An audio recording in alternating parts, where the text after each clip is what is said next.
Bismillah ar-Rahman ar-Rahim. In the name of Allah, the Beneficent, the Most Merciful. I'd like to welcome you, dear viewers, to another in the series, In the Light of Islam. Assalamu alaikum wa rahmatullahi wa barakatuh. May Allah's peace and blessings be on each and every one of you. With that, dear viewers, I'd like to look at some more questions which our viewers have written in regarding the fasting in the month of Ramadan. The first question from Sister Najma Saleh in Dubai. She says, Dear Dr. Bilal, I'm an avid follower of your TV program in Sharjah. Being a born Muslim, I was confused with regards to zakah and sadaqah. Can you clarify what is the difference between these two? Now, the term sadaqah may be used to refer to both the compulsory charity, which is to be given, as well as voluntary charity. Sadaqah literally means charity. Zakah is used to refer to the compulsory charity, which is given once a year from wealth, 2.5%, as well as the quantity of food given at the end of the month of Ramadan to the needy. Now, one is in Arabic called Zakatul Mal, and the second will be called Zakatul Fitr, right? Or sometimes referred to as Sadaqatul Fitr. So these terms are somewhat interchangeable, and it is the context which will clarify for us which is the intended meaning. Zakah, however, is not used to refer to the voluntary charity. So the difference is now that sadaqah is a general term which may include both the compulsory as well as the voluntary, whereas zakah refers only to the compulsory charity, that of our yearly charity given from our wealth, zakatul mal, or the food given at the end of Ramadan on Eid al-Fitr, known as zakatul fitr. This is the fundamental difference between the two. The second question we have is from Muhammad Abdul Samad, Sharjah. He writes, Dear Dr. Bilal Phillips, what can we non-Arabic speakers do? The very lengthy Taraweeh prayers are mostly incomprehensible to us, and our minds wander all over the place. Is it allowable for us to pray at home with our friends using Juz Amma, surahs, the chapters from the last segment of the Quran, known as Juz Amma? These surahs that we know. If so, are we excused from attending the mosque for Taraweeh? I would say fundamentally that it is the duty of each and every Muslim to strive to learn Arabic so that he or she may understand the words of Allah as they were revealed. It is our duty. It is the unifying language of Muslims. This is why our prayers have been prescribed in Arabic. You know, some people, non-Muslims or people who newly joined Islam, wonder, why aren't we allowed to pray our formal prayers in our own languages? Doesn't God understand all languages? Yes. If we prayed in whatever language we spoke, God will understand, of course. However, Arabic has become, or from the beginning of the revelation, became the central language of Muslims. It is the unifying principle. One, the revelation came in that language. That revelation which cannot be changed, which even though translated and interpreted, which we can read interpretations of in our own languages, the essence of the Quran cannot be translated. It is a miracle in and of itself, which Allah speaks of challenging mankind to produce. Even the smallest of chapters, which is only 3 verses long, something similar to that, we're challenged to produce.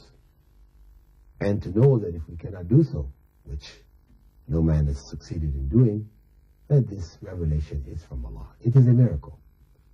Allah has made it easy for the hearts to absorb and to memorize. This is why we have so many hundreds of thousands of Muslims over the generations that have memorized the whole of the Quran. So the revelation is in Arabic. It is our duty to try to learn that language, to hear the revelation, hear God's word as it was revealed. Furthermore, in our prayers, it gives more meaning to our prayers, the formal prayers. But that Arabic formal prayer is practically there for us, that no matter where a Muslim goes in the world, if we went to China and the call to prayer was made in Chinese, we would hear it going and we wouldn't know what it was. And if we managed to find a mosque and we went in and the Imam is leading the prayer in Chinese, we wouldn't be able to follow him. We would be at a loss. Whereas Arabic being the foundation of the prayers in Islam, wherever a Muslim goes, he or she may join prayers with any other Muslim, regardless of their language.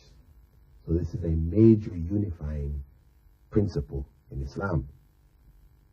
Now regarding the Taraweeh prayers, that is the night prayers after the compulsory prayers of Isha, in Ramadan, night prayers are made in the mosque together in congregation, either 11 or 20 rakat people are praying, although 11 is the number which was the practice of the Prophet Muhammad ﷺ, the common practice. If one wishes to pray more, there is no harm. If a person finds that the mosque they go to, for example, they're praying 20 and they're not getting anything out of these prayers, and they wish to pray at home, to do so with the family or with friends, whatever, using chapters from the Quran which they know well and understand, it is perfectly permissible, because it is not a compulsory prayer in the first place. It's a voluntary prayer. And this prayer we may do in the mosque or we may do at home. It was the practice of Prophet Muhammad actually to do this night prayer mostly in his home. But he did go and do it in the masjid, and people gathered around him to show its permissibility. And after his death, it became the common practice amongst Muslims. So it is optional for those who feel they're not benefiting from Taraweeh prayers in the mosque, that they may pray at home. But of course, these are voluntary prayers which are highly recommended in Ramadan. And we have to make sure that, if we commit ourselves to praying at home, that we don't end up getting lazy and, you end up only praying a few nights at home. Whereas at least if you went to the masjid, you're going to pray, all of the nights. Maybe you're not that conscious of a portion of what you're doing, but some of it you are conscious of. There's more reward there for you for struggling with yourself and striving to be there than for you to go home and then not make the prayer, because it's easy, it's convenient, it's easy to say, okay, I'm tired, I'll just go to sleep, and you don't do it. So we have to be careful that we find the happy balance or the correct balance between these principles if we decide to make our prayers at home, which, as I said, is permissible. And regarding the 20 units of prayer, which have been attributed to Umar ibn al-Khattab, that he was the one who instituted it, this in fact is not correct.